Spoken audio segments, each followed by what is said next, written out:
Hello, ladies and gentlemen. We welcome you to another episode of Gafford and Brown Show. I'm Lamar Gafford, I'm Robert Brown. and once again, we're pretty much talking about everything that's going on in the world of sports. But first of all, and this is the most important thing here, got to talk about that epic Game 7 that we saw last night between the San Antonio Spurs and the Miami Heat. For those that did not get a chance to see it, we'll revisit the game. The Heat won 95-88. And it was a pretty good play all the way around, pretty good series all the way around. And once again, it's just you hate to just have to see that there's a team that had to lose this game, and unfortunately had to be Spurs.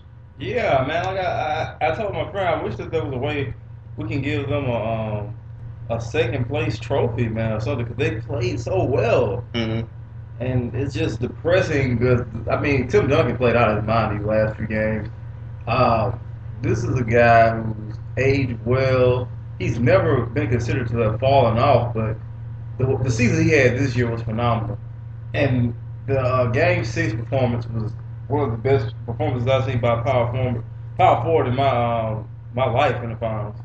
So it's just unfortunate. Then you got guys like Kawhi Leonard stepping up, Danny Green, who's a superstar now, Gary Neal. It's just very, very impressive, and I hate to see them go out like this, but there's a possibility they could be right back here next year.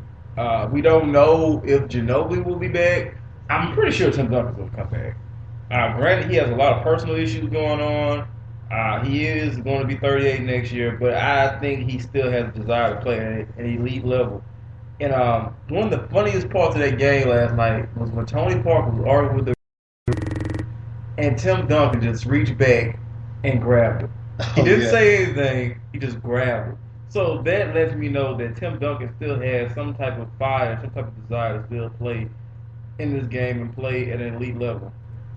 Right. I mean, it's just one of those things here that we probably thought that maybe if he would have won the game, who knows what he could have done. I mean, he would have left. He probably wouldn't have left.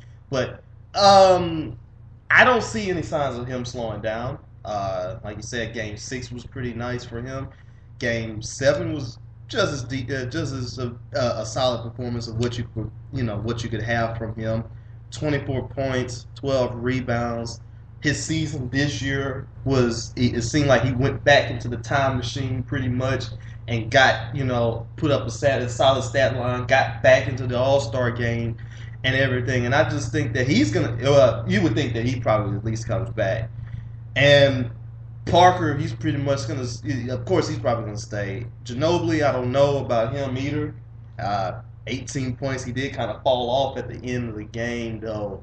And that has been one of the things that has struggled with him.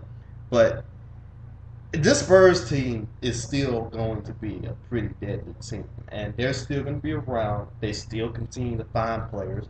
Kawhi Leonard, 19 rebounds, 19 points, 16 rebounds. Amazing. Kawhi Leonard.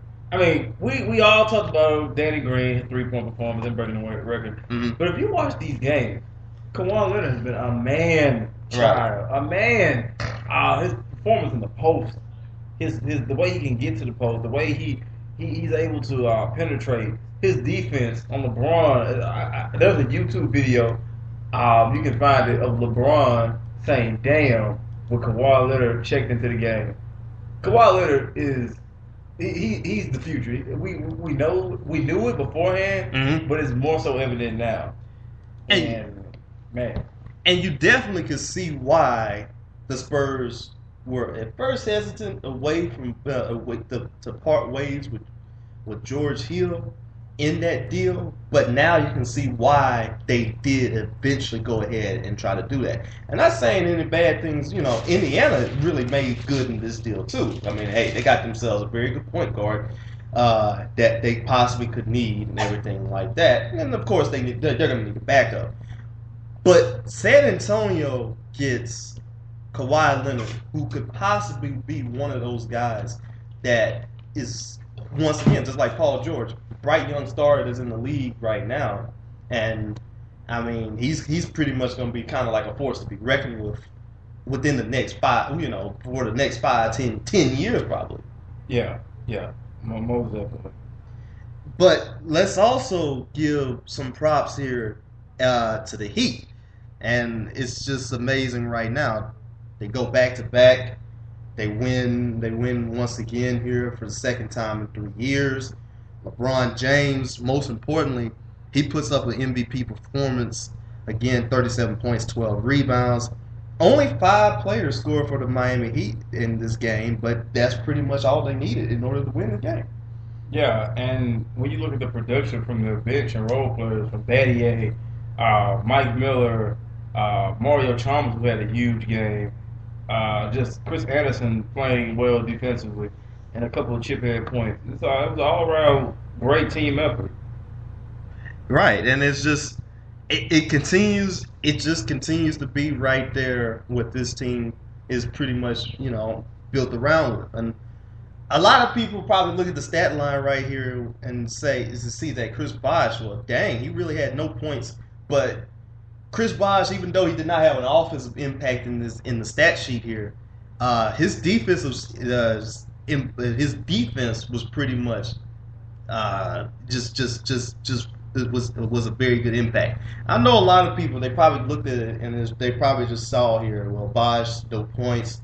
Maybe this is the reason why he's probably going to be on the trading block or anything else like that. Kind of thought that at one point in time too, but you also got to look at it like this: if Bosh doesn't get those 2 key blocks in Game 6, there's no Game 7.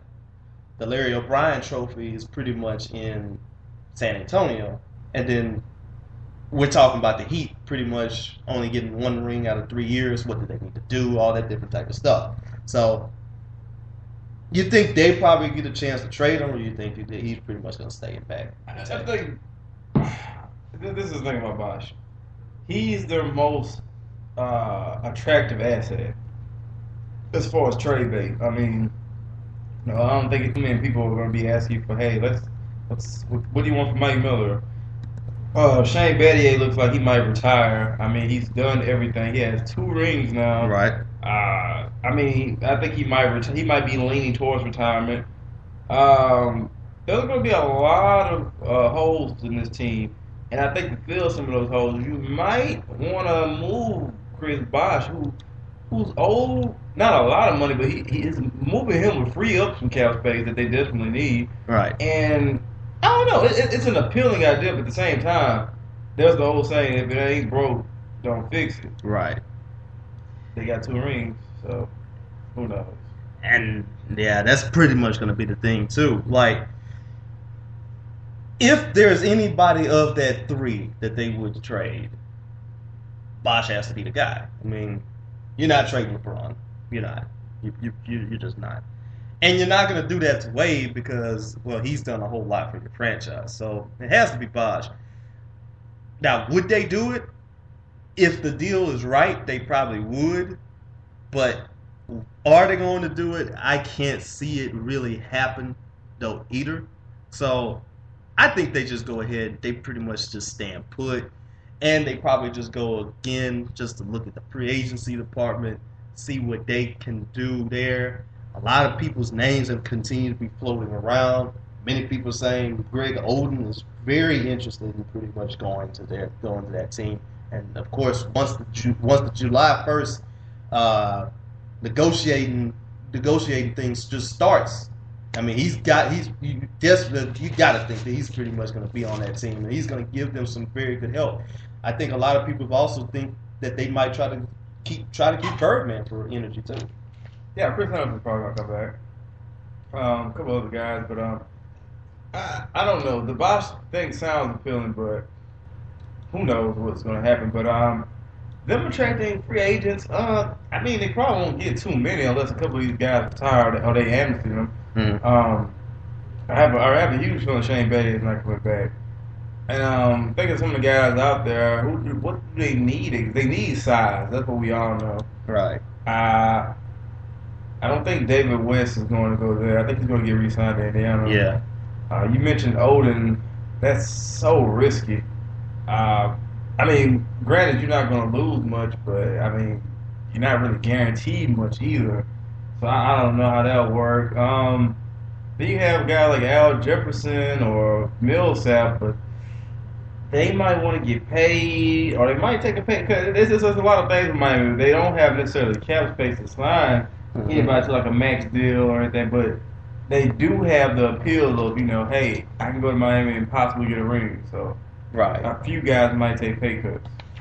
And I think that's pretty much going to be the case. And, like you said, maybe, and I think Golden might try it.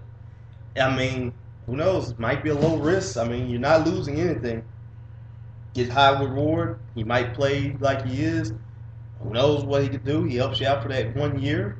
Or let's just say if somebody leaves here, if Bosh leaves or James leaves or Wade leaves here, I don't know, maybe you sign him to a 2-year contract or something else like that afterwards. But I think for that 1 year, maybe you probably can get somebody looking at the free agency department. I mean, you pretty much got, you got yourself a solid lineup, and you got yourself some solid key players and all that stuff that could come there.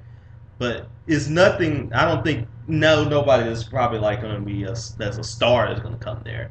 But you never know. Who knows what might can happen here in this whole thing. And I mean, yeah, I've heard people talking about Chris Paul possibly going to Miami, which would be crazy. But I don't know. I don't know if this is necessarily a guaranteed idea. Who knows? But I'm interested to see the moves they make in this offseason. Mm-hmm.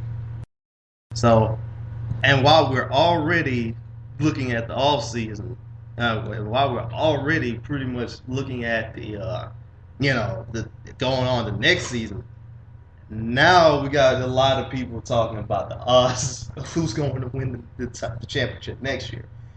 Miami's the odds-on favorite, 2-1. Then it's followed by the Thunder, 11-2. The Bulls, 15-2. Spurs are right back in it at 17-2. Pacers at 16-1. Clippers at 18-1. The Knicks at 18-1. Pretty much agree with those? Or you never know what could happen.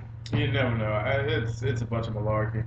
I think with NFL, you kind of get a little more hopeful. But NBA, I mean, who knows? I mean, Miami's been the Eastern Conference champion 3 years in a row. Mm-hmm. I kind of don't see them being unseeded unless somebody makes a big move out Right. east.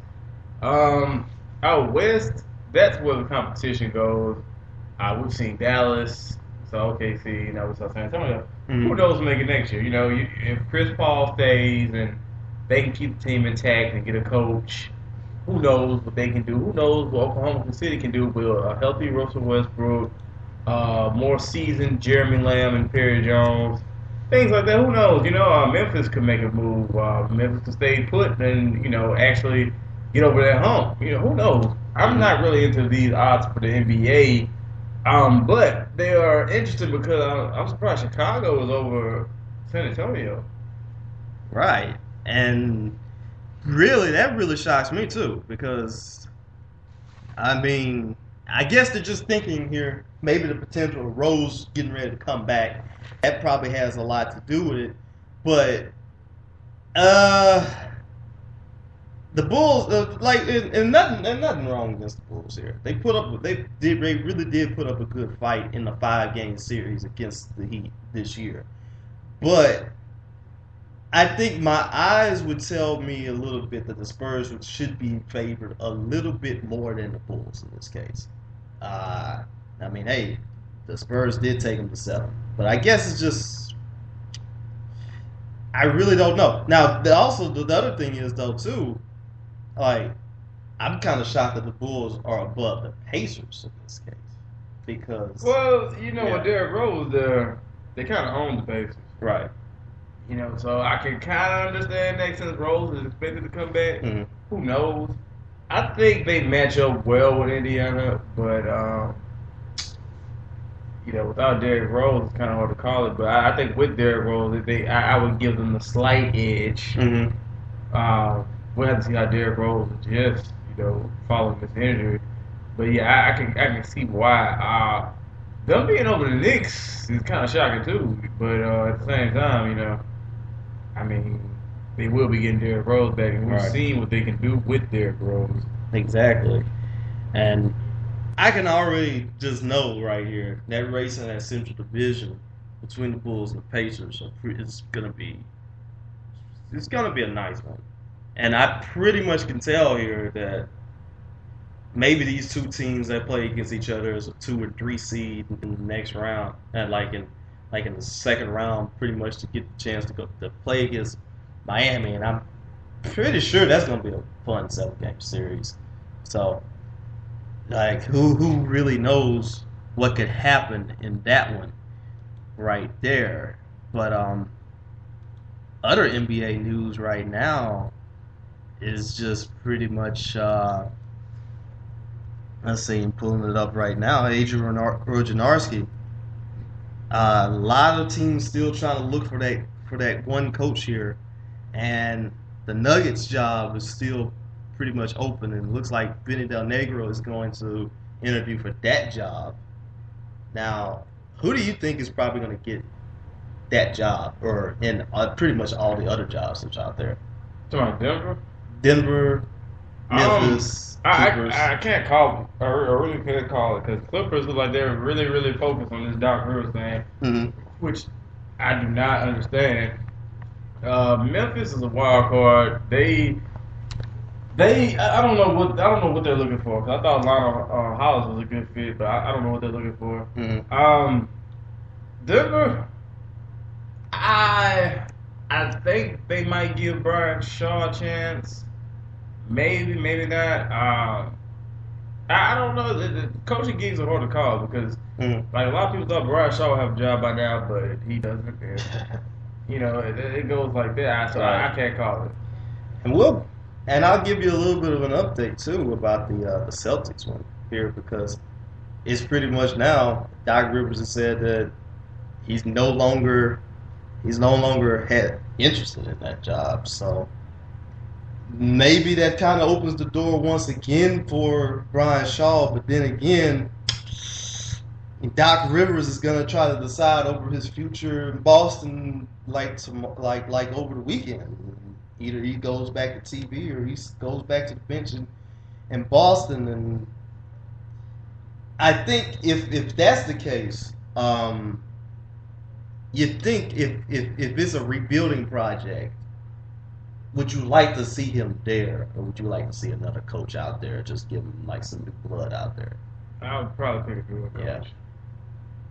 Yeah. I kind of think the same thing too. And I mean, there's got to be a lot of other coaches out there that probably can help them out and probably get them back to get them to where they are. As we said in the show before, I don't think they're not bad. They're not going to be bad off. They still can pretty much make the playoffs. It's just that they're not going to be back. They're not going to be the team that we had expected them to see over the last couple of years. But every team just needs a rebuilding period here and there too. So pretty much we're looking at it right now too, like other NBA news as well.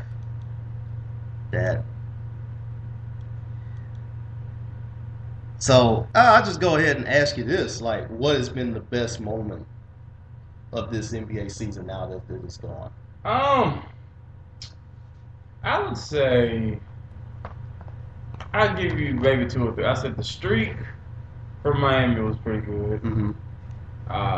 The emergence of Golden State, and one more.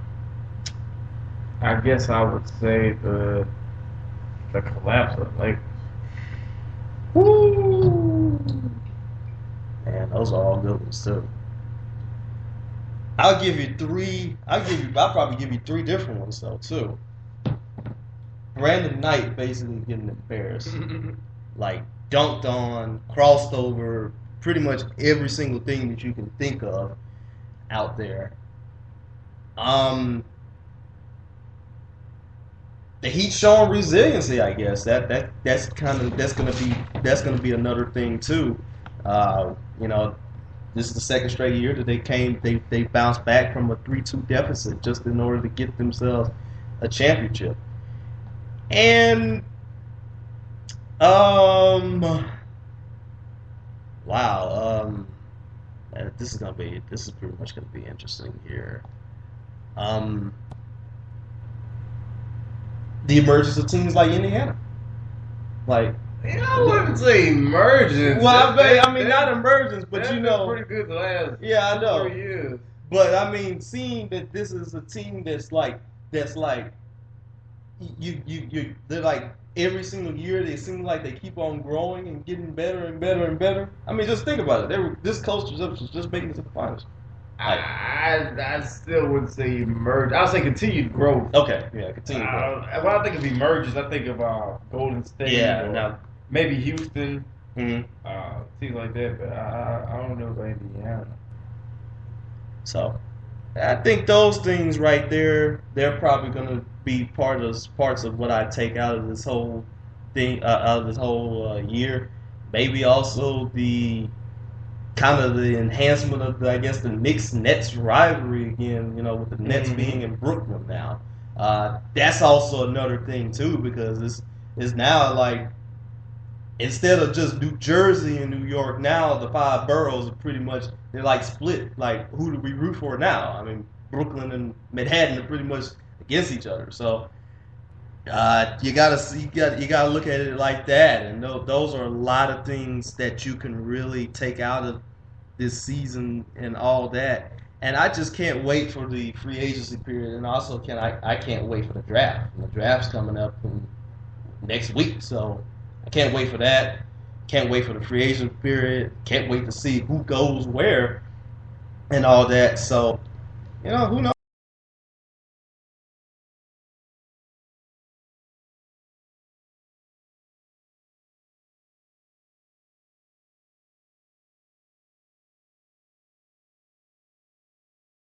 Team. Mm-hmm. He's a veteran. He brings around so many skills. He's good at ball handling. He's good at defense. He can score. Good chemistry guy. I think he would be a very valuable piece to the team out there. Yeah. I pretty much think he's going to be a hot commodity, and especially with teams. While probably teams are basically fighting over CP3 and the White, I'm pretty sure Iguodala is probably going to get signed before them. I'll give you another player that's probably going to be that could be a pretty interesting piece if he gets signed, and I'll probably go ahead and say Josh Smith. Like, outside the shooting aspect, which you probably would not want him to take too many bad, sometimes he does take some bad shots. Where do you think he's going to go, though? That's gonna be interesting, because maybe he goes back to Atlanta if they don't get the White, or if they don't get CP3, or maybe he moves on elsewhere. Maybe he goes to Houston if they do get the White and don't get CP3. So I can definitely see him either teaming up with the White, or Atlanta trying to get him to go back, or let's say the Lakers don't get the White here. Maybe they try to, be in play right here for Josh Smith. I mean, yeah, if they do need an infusion of youth, and he would be that guy right there that can. I mean, he pretty much can do almost every single thing too. So, I'm pretty sure he can line up somewhere. So, it's all going to be interesting to see who goes where, and I really can't wait to see who does or not. And it's, once again, the NBA is pretty much almost like the NFL. Like, you got to watch it every single month just to see what's going to happen. So I can't wait to see what's going to be there, and then there you go. So we're going to go ahead and take ourselves our first break, and then we're going to come right back on the air and pretty much talk about everything else that's also in the world of sports today. It's the Gafford and Brown Show.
All right, we're right back with the Gafford and Brown Show, and we're pretty much going to be talking about some of the rest of the stuff that's happening right now in the sports world today. And currently right now, looking at some of this NFL news right here, like, it's just a lot of things that are going on here that we just had also got done watching a little track meet here, and we did get a chance to see. Let's see, Tyson Gay beat Justin Gatlin in 100 meters and everything. And right now, it looks like. What do you think about that? Well, I'm not too surprised that he beat Gatlin because Gatlin's kind of been on the decline a little bit. Like he mentioned in the post-race interview, he's battling a hamstring injury. And Gay's been a solid number. Well, he was once number one in the world before the emergence of Usain Bolt, but he's been a solid number two guy for a while. So, and it's good to see him get wins, especially ones that are win-aided. So, yeah, I'm definitely impressed by that. I'm ready to see him soon, possibly in the upcoming, well, I'm not going to say upcoming, but Olympics soon. So, yeah, I can't wait. I really can't wait to see if either one of these guys can go up against Usain Bolt. Because I know he's got to be pretty much right now. Either he's sitting down or he's practicing or getting ready to practice and everything, and just getting ready to show what he can do.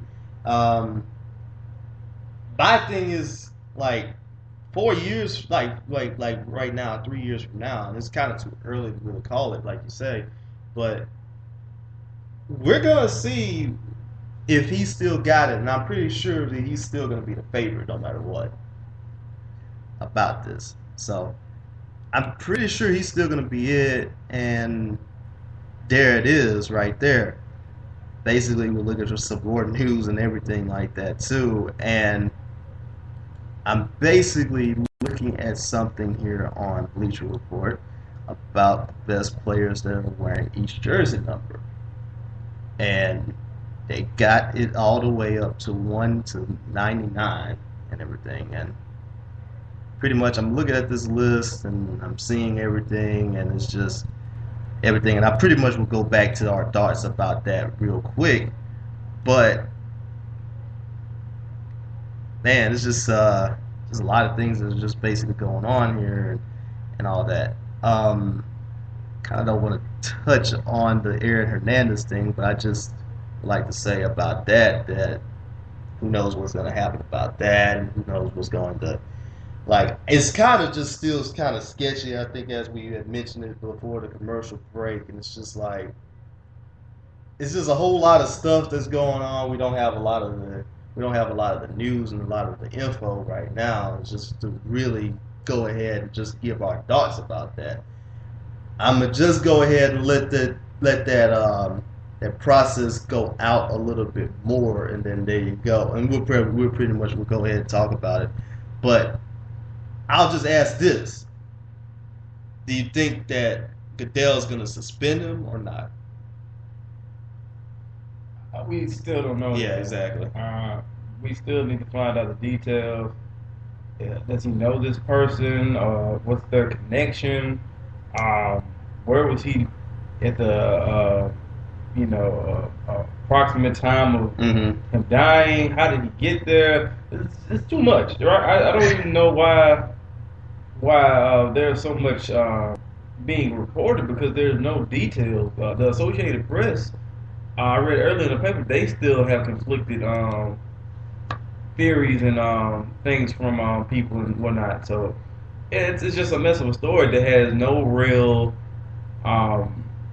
conclusion, or no real we don't know what's going on, basically. Right. So I think it's best that everyone take a wait and see approach. I think so too. I really think so too about that. So pretty much, also we got here, like, we got a top 10 recruit here. That's his name is Cliff Alexander. He's like the number 2 ranked junior prospect. He announced a list of 10 schools that he's considering on Friday, and I got a feeling that he's going to, let's see, in no particular order, he has Kansas, Michigan State, Kentucky, Louisville, Illinois, DePaul, Indiana, Memphis, Baylor, and Arizona.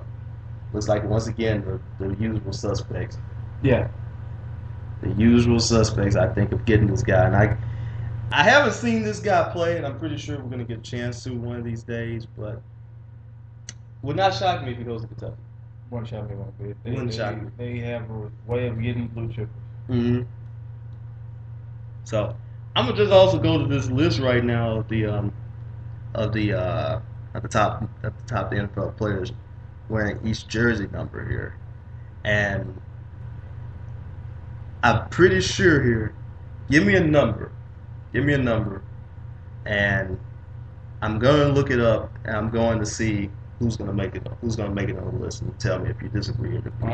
And I'll say 24. Okay. Right now, looking at it, all this stuff here. Number 24, and this is by Michael Shoddy, the NFL National League writer of Bleacher Report. Number 24 is Darrelle Revis. And I think I'm going to agree with that one, too. No real argument for me. There probably is not going to be anybody else that I really can think of that's right now much better wearing the number 24 than anybody else. So, of course, looking at most of the people that's on this list here, and I know this is the summer, and I know we're pretty much fishing for news and everything like that too, so bear with us. But dang, I mean, it just seems like everybody else has the normal.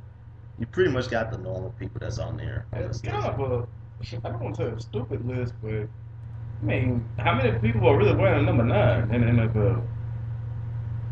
My boy Tony Romo. Yeah, so I think Drew Brees will win by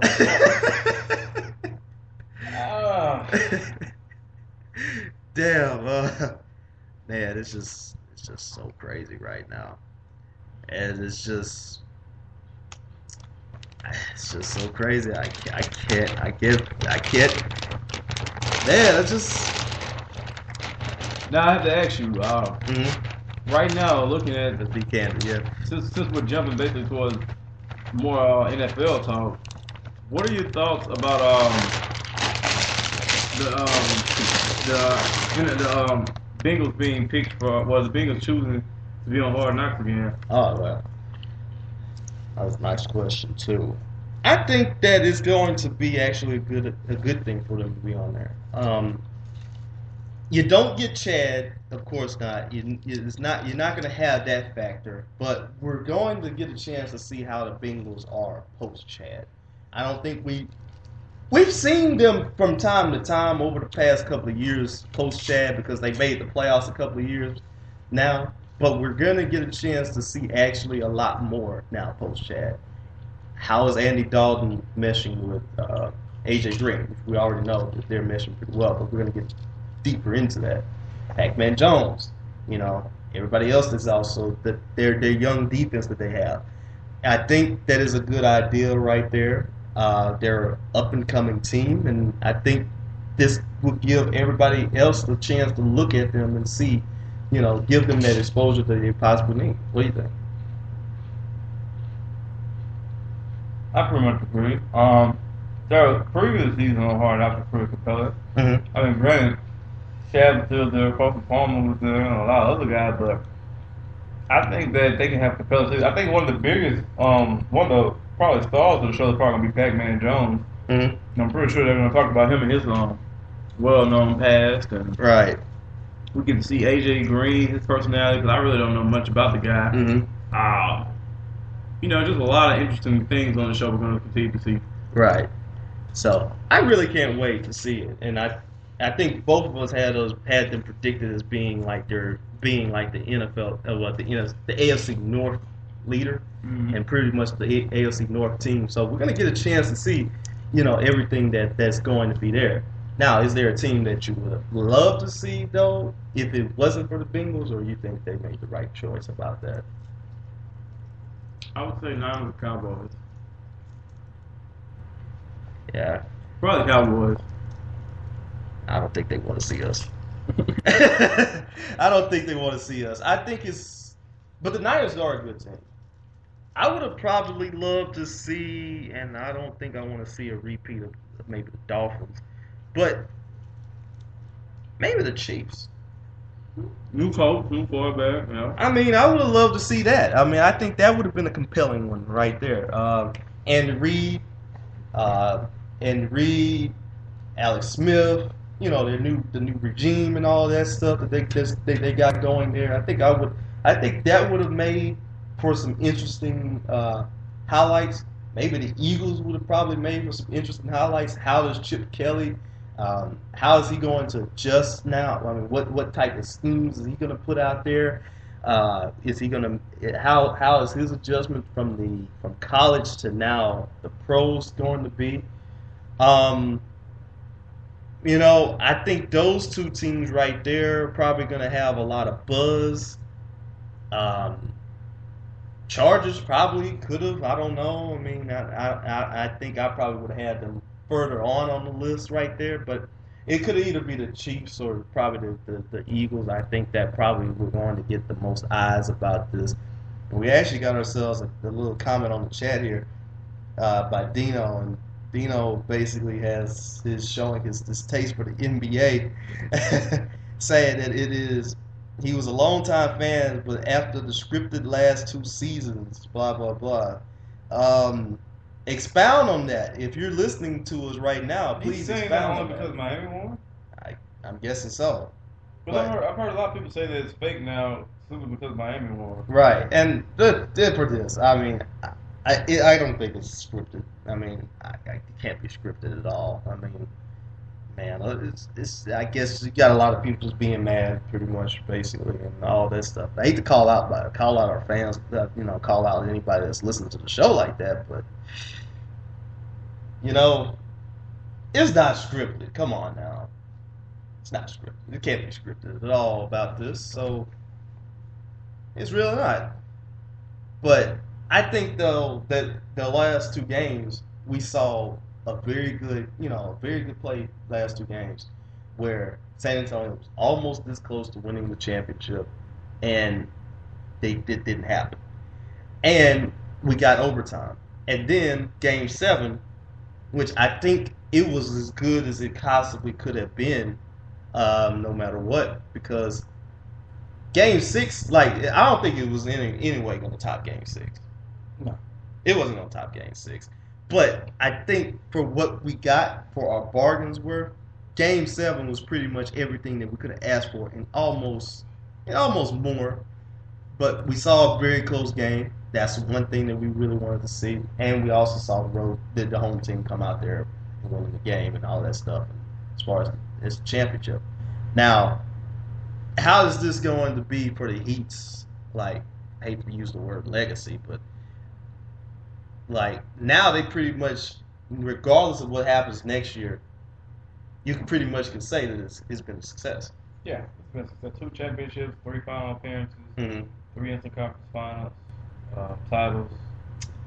Yeah, it's been a success. I mean, you get 2 rings in 3 years. It's got to be a success. Yes. When you break it even down, man. So, I mean, kudos to Pat Riley and Dwayne and Spoelstra and those guys for getting this thing together. It's been a hell of a ride, and they're deserving of their title. Yeah, the experiment's worked, and I think it could be possibly maybe this. Wow, and I know it's going to be hard for now teams to do this way, but they're showing here that it could be, this could be done. You could put a team with 3 superstars together. It might be a bumpy ride the first year, but the next 2 years, if they continue to be if they continue to be hungry and all that, they're going to be okay.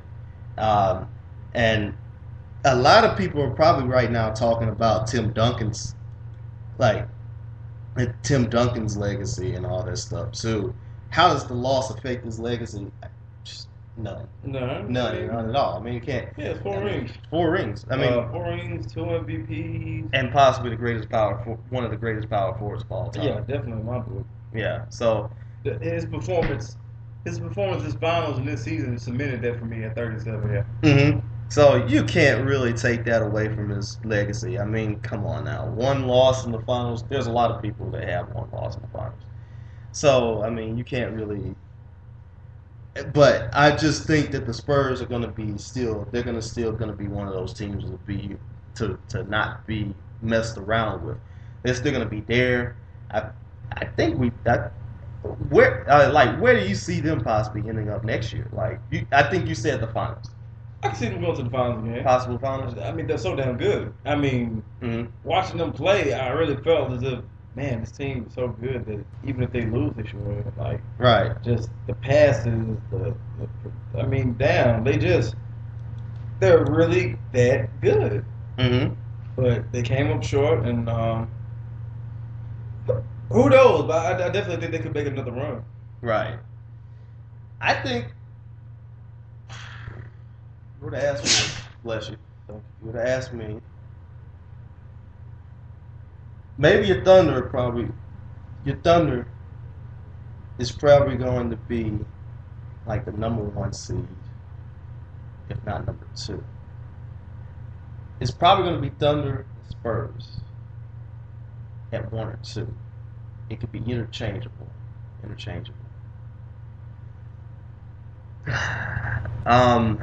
That Northwest, let's see. I think the tricky one is going to be really the Pacific. That's probably going to be the tricky one to see who's going to win that one. And Clippers, Lakers, Warriors. Man, and it just really depends on the moves. I can't really make any predictions right now about it, but it's going to be on the moves. It really has to be about that. We don't know what's going to happen. Maybe the Warriors wind up at winning that whole division and continue their growth. Maybe the Lakers come back and give us a pretty strong off season. Or then again, maybe the Clippers, don't find a way to do what they normally do and just, come all the way back. So, there you go about that too. Now, I think I see something else here too, and this looks like Jamarcus Russell is pretty much ready to come back. He's lost a lot of weight. 51 pounds. I'm impressed. He looks like Young Jeezy, but I'm impressed. I'm skeptical, man. I don't know, man. God, he just did so horrible. This horrible NFL career.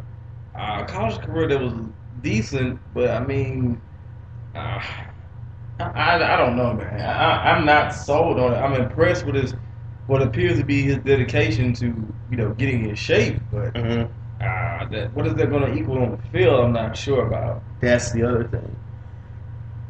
Because if I could just think about it like this, his college career, I don't want to go ahead and just say he didn't blow anybody away, but he had a big arm. He had a big arm and stuff, but it wasn't like.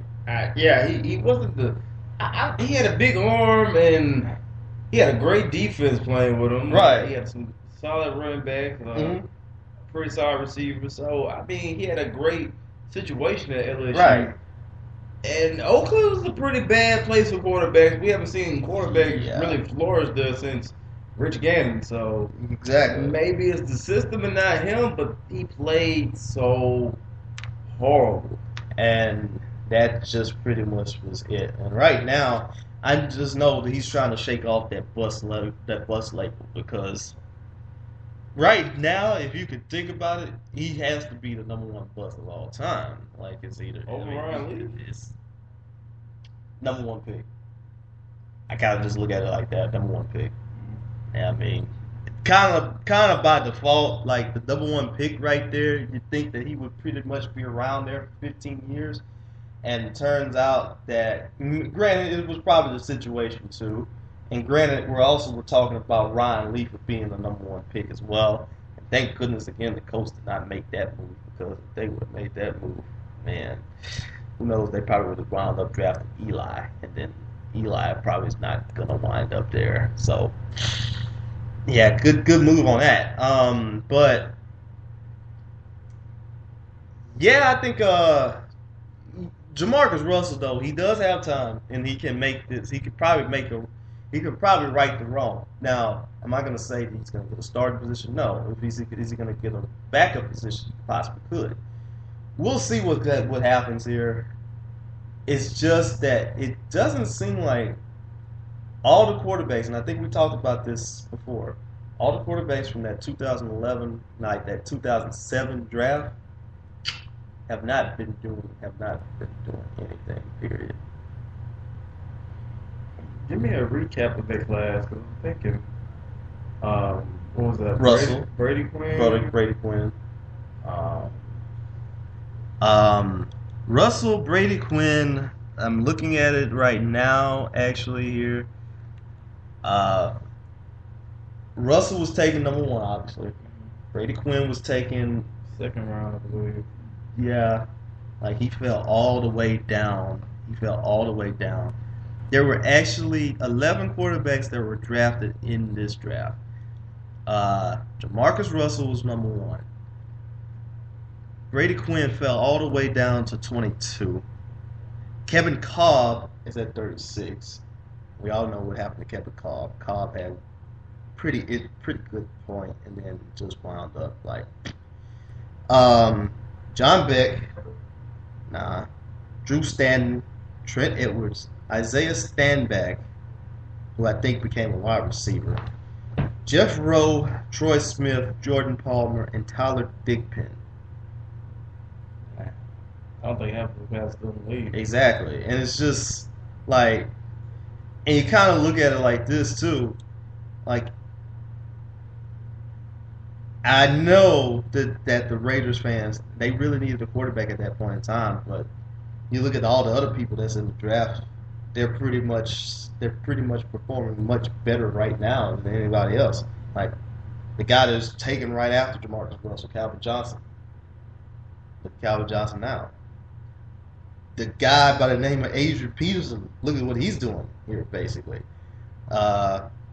Patrick Willis was in that draft. Marshawn Lynch was in that draft. Darrelle Reeves was in that draft here. And it's just like,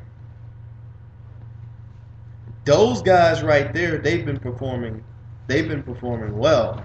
And right now, I guess it continues to amplify what's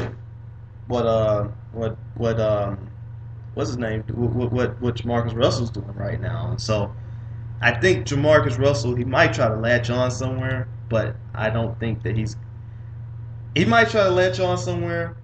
The weight loss is pretty much going to be one thing, but what can you do out there on the field? That's going to be another thing. So we'll see what happens there. We really will see what happens there.